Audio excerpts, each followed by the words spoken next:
That was the first time anybody had ever done that for me. And it was a massive moment. Oh, I'm included, or my experience of this is included, and the Bible's got useful stuff to say into that area of life. So for those two reasons, preparing people to live in culture and the fact that within an average church, there will be those for whom this is an issue, churches can't be silent.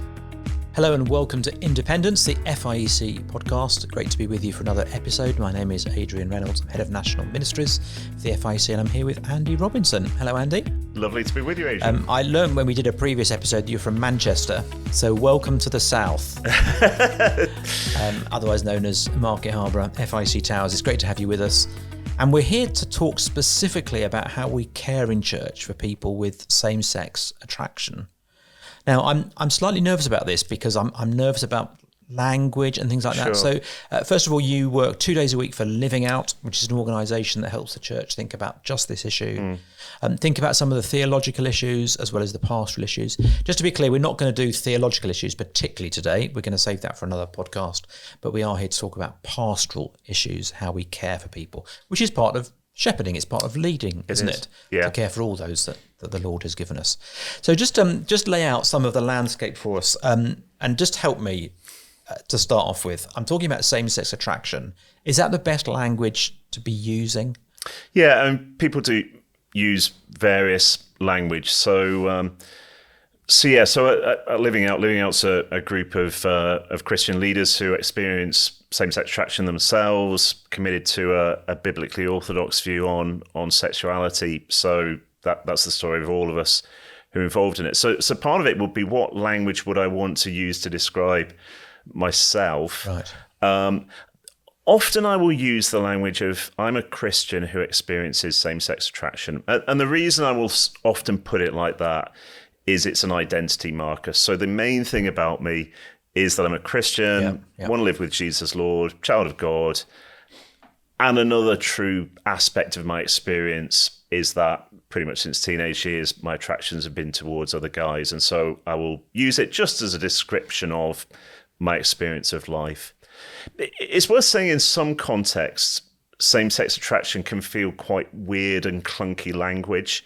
Is it only Christians who use it? Yeah, pretty much. Okay. Which is not in itself a bad thing. No. Because the other language presumably is very loaded in the culture we live in. I think the tricky thing is language is loaded pretty much whatever language you use. Right, so particularly in the States, actually, people often like avoiding same-sex attraction because it tends to have a history of being used by those who try to change people's sexuality and sometimes would use coercive means to do that. So in the States, same-sex attraction comes with that sort of baggage. So the sort of conversion stuff. That's right. Conversion therapy stuff, yeah. Obviously, the alternative language tends to be using gay language. Sometimes people will want to avoid gay language because it implies you're positive about having a gay relationship. It comes with a whole load of identity stuff as to this is the essence of who I am.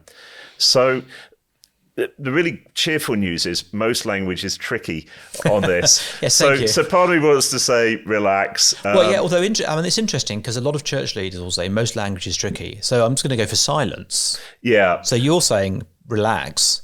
I think there will be a whole group of church leaders who think silence actually is a safer option. And we've got to talk about this stuff, haven't we? We've got to talk about this for two or three reasons. I mean, one is because it is a massive cultural issue. Yeah. And so if you don't talk about this within church, you are not equipping the church to live within the culture at all. I think churches have got to speak about this. But I think the second reason churches have got to speak about this is because within an average sized church, there will probably be 2 or 3 people for whom same-sex attraction is a personal issue. And one of the key moments for me growing up, certainly as a student last century, was actually It really was last century. It really was last century. I don't want to make you feel bad about it. I've done about it. You and me both. Yeah. You and me both. But a vital moment for me was a preacher, it was actually in a Christian Union meeting actually, making an application into sexuality for those in the group who would struggle with that. That was the first time anybody had ever done that for me. And it was a massive moment. Oh, I'm included, or my experience of this is included, and the Bible's got useful stuff to say into that area of life. So for those two reasons, preparing people to live in culture and the fact that within an average church, there will be those for whom this is an issue, churches can't be silent. I think probably same-sex attraction language is probably the safest to use, but I wouldn't be dogmatic about saying that is the language everybody has to use. Well, let's stick with it for That's now. fine. Verb to use. So I've often say wrestle with, battle with. That's quite combative. Is that unhealthy? You just said experience. Is that a better verb? I mean, experience. Just help me out there. Yeah, experience is the language I tend to use, partly because there's no value judgment attached to it. So yeah, I'm conscious that amongst the people I'm speaking to will be non-Christians who will take a different view to me on this. I'm probably, in a sense, using battle, wrestle. It immediately implies this is something negative and almost distasteful. So I just use experience as neutral language, partly to help me talk to non-Christians, really. So language can be very pejorative, can't it? We've talked about that before when it comes to singleness, and we've got to be careful with language, I think. Yeah, I mean, again, part of me doesn't want to leave people feeling unduly burdened, but experience can be a useful word in this context. Sure. Now, let's talk about some of the statistics. Because I think one of the things that perhaps people, especially from an older generation, may feel is we've been bombarded with this all the time. If we watch an advert, there's always a same-sex couple in an advert, for example, or a TV drama, or even period dramas. It's written back into sort of period dramas. So when it comes to prevalence of same-sex attraction, what sort of levels are we talking about? I think there's a sense in which you might watch the media and think it's kind of 10-15% of the population. Is that right, or is that just a misreading of the situation? Yeah, I mean, within the media, it is exaggerated as to the prevalence. I think in the census that came out recently, which was the first census that invited people to identify their sexuality. From memory, I think it comes out about 1.5 to 2%. Okay, so perhaps lower than people might think. It is lower. So most dramas will have an overrepresentation of gay same-sex attracted couples within them. But obviously, 1.5 to 2% is not an insignificant number when you think about also needing to do pastoral care within an average church. Sure. And I guess there's another chunk of the population who would describe sexuality as fluid. You were saying to me before we came on air, that's probably more to do with a cultural thing than a reality. Just unpack that a little bit for me. So as I talk to teenagers, funnily enough, I was speaking to teenagers on this last night, their experience of what it is to be a teenager is so different to what mine was 25 years ago. So I think to be same-sex attracted in my generation, that people didn't experiment, by and large, those who identified as such, that was reasonably likely to be their long-term position. As I talk to teenagers today, there seems to be a greater sense of a kind of fluidity whereby people, well, let's experiment and see what works best for me, in a way that was very different to a generation ago. And so I'm just conscious, again, generationally, there's a massive difference on this. I don't think there's a huge amount of fluidity amongst those who are sort of my age and older.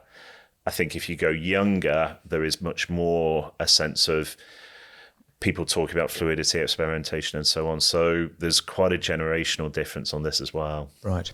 Now, let's talk about pastoral theology.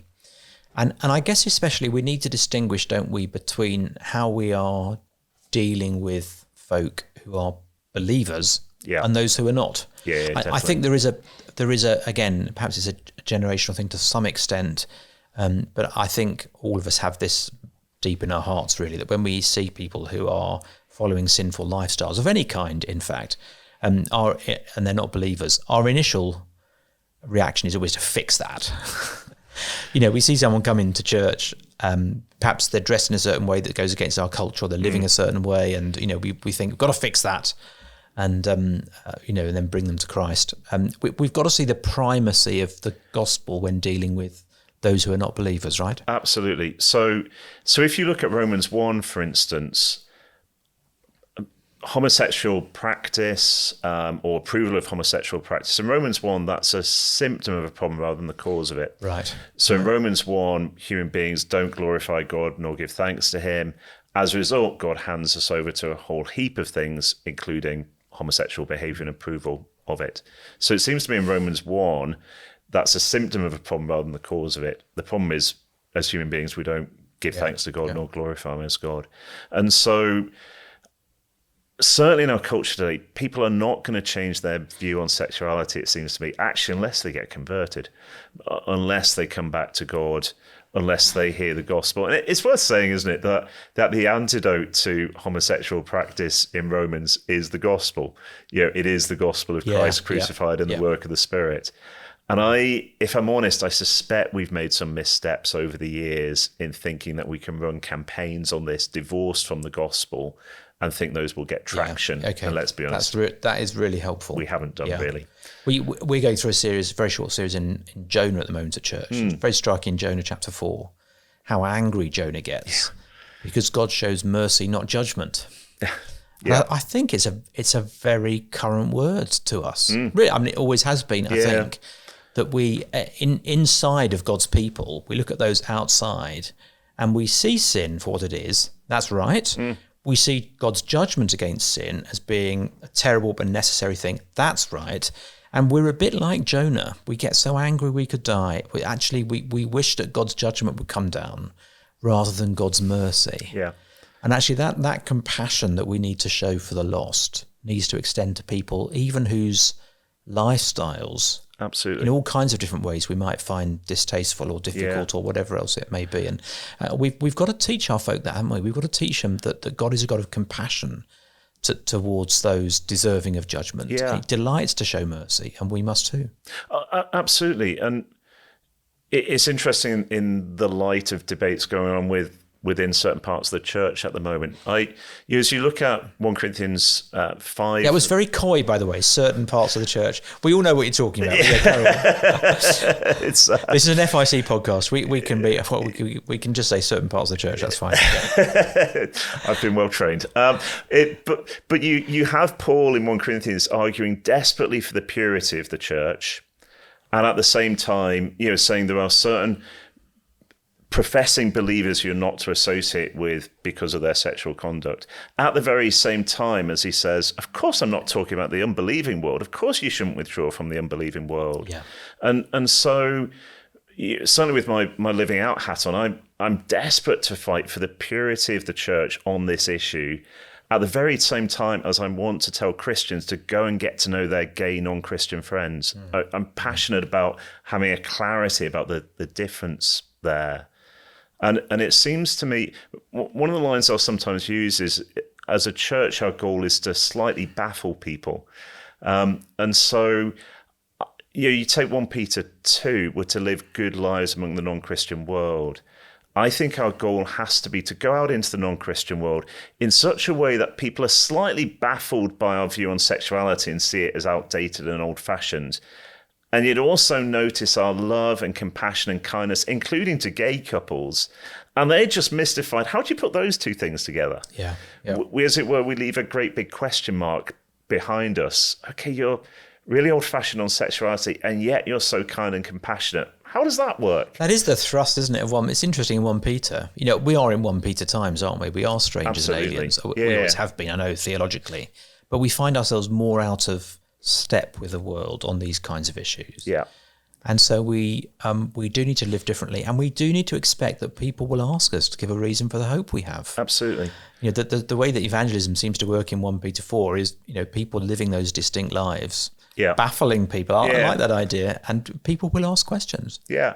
Well, I mean, Jesus is our best example on this. So as you look at the Gospels, I don't think you can get around the fact that Jesus has a really clear and might be perceived to be tight sexual ethic. He does define marriage as heterosexual, and that's before you get to gouging eyes out in the Sermon on the Mount. Jesus got a really tight sexual ethic, and yet obviously lives in such a way that you have tax collectors and sinners rushing to him and wanting to talk to him. And that given that we have the Spirit of Jesus within us, that seems to me a really good goal for us, is to conduct ourselves in such a way that we have a really clear sexual ethic, and yet the extent of our love, compassion, interest in people is such that we're building relationships and, God willing, have the chance to answer questions. That's really helpful, and we mustn't miss that piece out. I think we do, perhaps, when we're thinking about those who experience same-sex attraction, think, how do we care for our Christian brothers and sisters? We're going to come on to that now, but we mustn't miss out that other piece, that actually we've got a great gospel to proclaim to all kinds of people in all sorts of circumstances from all kinds of places. And that's really at the heart of reaching out with the good news, isn't it? So let's talk a little bit more, Andy, about how we can, in church, care for those who experience same-sex attraction. I'm getting it right? They experience same-sex attraction. And I guess one of the challenges is many of us will feel this is, it's not something I can identify with, resonate with. And so, if I'm preaching and I'm preaching to someone who, might be tempted, to commit adultery or is tempted by lust, there's a sense in which I can resonate with that to a certain extent. I find it much more difficult to think about how to draw applications wisely, carefully, pastorally, sensitively in this area, I think. Yeah. I just feel at sea, to be honest. Sure. So just help me out here. How can I be I guess it's not just preaching, is it? It's pastoring more generally. It's caring for the flock. How do I, as a leader in the church, care for someone who is experiencing same-sex attraction? 2 or 3 things. So the first thing is to create within the church a culture where if somebody experiences that, they think this is a safe place to talk about it. Okay. And so I suspect most church leaders at some point over the next year are going to talk about sexuality, just because it's around. It's in the news. People are saying, even if that's happening in another group of churches, what do you think about it? What are we doing? Yeah. And so I when I was a pastor, I developed basically a mantra. I'm about to talk about sexuality. There are 3 things I want to say. Firstly, we hate homophobia. We believe everybody is worthy of dignity and respect. Just define homophobia for us, because that's a slightly slippery word in the world. Yeah, no, it is. And what I define by homophobia is basically hating people, responding to them in prejudicial ways such that they don't have legal rights and so on. Okay. So what, or basically treating people as less than made in the image of God in the way in which we speak about them. Quite tightly defined, but helpfully. So maybe I wouldn't even use that language. Probably I would say, look, I'm about to talk about sexuality. There are 3 things I want to say. I want to say everybody is made in the image of God and is worthy of dignity and respect in respect to their sexuality. Because of what Jesus teaches and because of the love story at the heart of the universe that leads to Christ and the church, I do believe that marriage is for a man and a woman, and that's the right context for sex. And if you've got any questions about that, or this is personal for you, please do talk to us. We want to talk about this. So pretty much every time I mentioned sexuality, I did those 3 things. Right. Okay. Here's why we believe what we believe. We think everybody is worthy of dignity and respect, and we want to talk about it. So part of it is just creating a culture where if somebody is experiencing same-sex attraction, they know they can talk to a pastor or somebody within the church. So that's the first thing. Second thing is just basic pastoral stuff. You're listening well. You're asking questions. How long, has that been something since teenage years? Tell me what it was like to live as a teenager within the church wrestling with this. What's it been like for you? What are the times that are hard? Is there anything in this you're thankful for? Feel free to be honest. Where do you land biblically? Are you happy with where we are as a church? Is that something? So just basic pastoral stuff of listen, ask good questions. And then the pairing I often have in mind is temptation and suffering. So my experience of growing up experiencing same-sex attraction, at one level same-sex attraction is a temptation to engage in thoughts or behavior that is contrary to God's plan. So there's a temptation there. There's also a suffering element, to be honest. So discovering as a teenager your sexual attractions are going towards, in my case, guys rather than women, praying that the Lord would take that away and it not changing across a period of time, it dawning on you, you're probably not going to get married and you're not going to have kids and stuff. That's a kind of grief. There's a right? grief there. There's, I remember a friend just really, Andy, you seem to be going through a kind of bereavement here. And that was just really helpful. And certainly the pastors and friends who've helped me most over the years are those who've got that combination. Right. So they haven't just, let's bring up the accountability questions without a kind of, there's a degree of pain in this. But equally, they've not gone to the stage of empathizing with the pain such that they've suggested I discard biblical ethics. So those who've helped me most are the pastors who've got both of those elements. I find that extraordinarily helpful. I'll tell you why, because I'm thinking as a married bloke. When I think in terms of sexual temptation, I'm thinking about swapping something that is good and holy for something that is not. That's the temptation. It's very real. Yeah. But it's not loss. Yeah. Yeah. It's misplacement. Yeah. And what you're describing to me is grief and bereavement. That's a different category. And I think that's really, really helpful. Not least because, as it happens, I don't think the church knows how to deal with bereavement very well. I think that's probably right, actually. I think the church basically deals with bereavement in a sort of virulent way. We'll meet again, don't worry, it will be okay. And I don't think that's a biblical way to deal with bereavement. So it's interesting that although that's a very different subject, we need to do some podcasts on that, that actually there is a failure to deal with bereavement well in that area probably hinders us in dealing with essentially what is grief and loss, actually in lots of areas of life.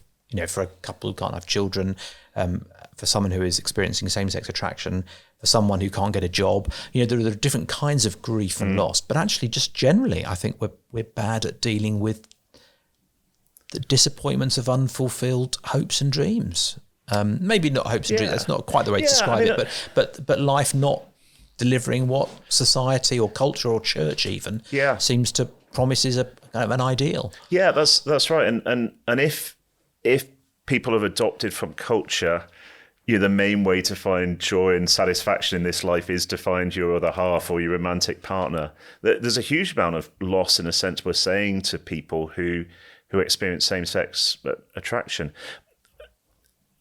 2 Corinthians has kept me going as a Christian, and it's pairings like sorrowful yet always rejoicing, having nothing and yet possessing everything, and and those sort of phrases just resonate with me hugely, because is there a sorrow in some of the choices that I've made, which has meant no romantic partner, no children, and all of those things? Yeah, of course there is.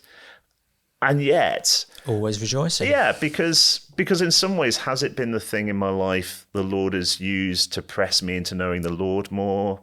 Certainly. Actually, as I've said no to a romantic partner, has that freed me up to pursue several deeply satisfying friendships at a depth I probably wouldn't have been able to otherwise? Yeah, absolutely. And so maybe to add to my pair, it's temptation, it's suffering, and yet also reasons for joy as well. You said right at the beginning, you describe yourself as a Christian who experiences same-sex attraction and the importance of the order of that, rooting your identity in Christ. I wonder if one of the other ways we don't really help lots of people in church, but actually especially in this area, is that when it comes to same-sex attraction, we do make it the thing to be talking about and fighting and battling and wrestling with and all those sorts of verbs. Sure. Whereas in fact we're all complex individuals. Oh, sure. Facing temptations of many kinds. Yeah. And lots of various trials and difficulties, to use a Bible phrase. And actually this isn't just the thing, is it? No, absolutely. And is there a danger that actually we do make it the thing in the way that we talk about it, the way we provide care? Yeah, definitely. And again, this is where just the pastoral work of listening is so important, because people's stories will be different, and probably actually as I reflect on my life at times, amongst the sort of challenges, the battle, same-sex attraction has been the thing. In other stages of life, it's pretty much in the background, and The challenge has been more finding identity in work and so on. And so, yeah, there will be a whole heap of different aspects to people's lives, such that it won't be the thing, except actually probably in certain stages of life it will be the thing. And so that's just the pastoral care needed to listen to people's stories well. Right. Let's talk a little bit about living out. Didn't want it to be an advert for living out, but you're doing some great work. Bless you for that. You know, it's really helped the church, I think. Encouraged by that. How can living out help churches in the FIEC think about this? What kinds of resources, what kinds of opportunities are available to tap into? 2 or 3 things we do. So I do think our website is really good. Most of it isn't written by me, so I can say that.